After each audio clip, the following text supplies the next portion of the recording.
আচ্ছা তোরা দাঁড়া, আমি আসতেছি এক্ষুনি। কি ব্যাপার, আপনারা এখানে কেন? তোমার আব্বা আছে? না, আব্বা তো ঢাকায়। তোমার নাতিন দেখছো কত বড় বেয়াদব।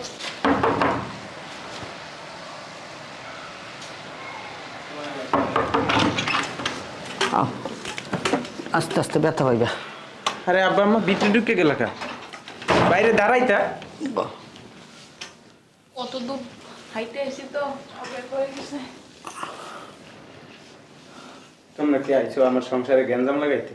কে বাপ, তোরে তো কতদিন দেখি না, বছর একটা দিন তোরে না দেখে কেমনে থাকবো? আমি তো যাইতাম। বাবারে কবে যাবি বাবা? ঈদ আয়া পড়ছে বাবা। তোর মার একটা ভালো কাপড় নাই, একটা স্যান্ডেল নেই। এসে থেকে আমার পাঞ্জাবিটা এন্দা ছিঁড়া গেছে, এন্দা ছিঁড়া গেছে, লুঙ্গিটা যে পিছনটা ছিঁড়া গেছে দেখছস।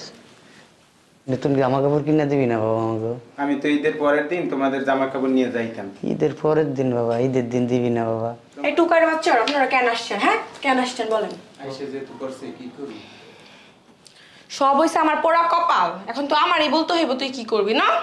ফুটপাতে থেকে জামা কাপড় কিনা দিবি? আচ্ছা আপা, বেশি উত্তেজিত হইও না, আইসি যেহেতু এখন আর কি করবো বলো, চলো এখান থেকে কাপড় কিনা দিই। চল। আর শোনো, তুমি আবার বাইরে গিয়ে চিল্লাচিল্লি করো না, তাহলে আবার জানতে পারলে আবার সমস্যা, বুঝো নেই? চলো চল চল। তোর কাছে কি কম দামে ভালো শাড়ি কাপড় আছে?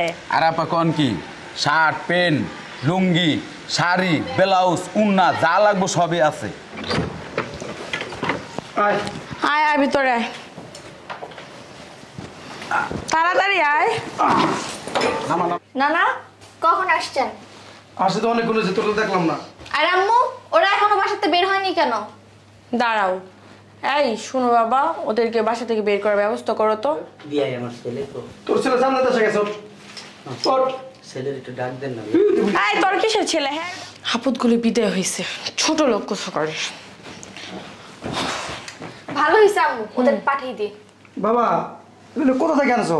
সালা দিয়ে বসুন্ধরা। হ্যাঁ কি সালা দিয়ে বসুন্ধরা। কি রে, এবারে টবে হইলো? এই যে বিউটি কুইন, এই বুড়া বুড়ি দুজন কি হয়?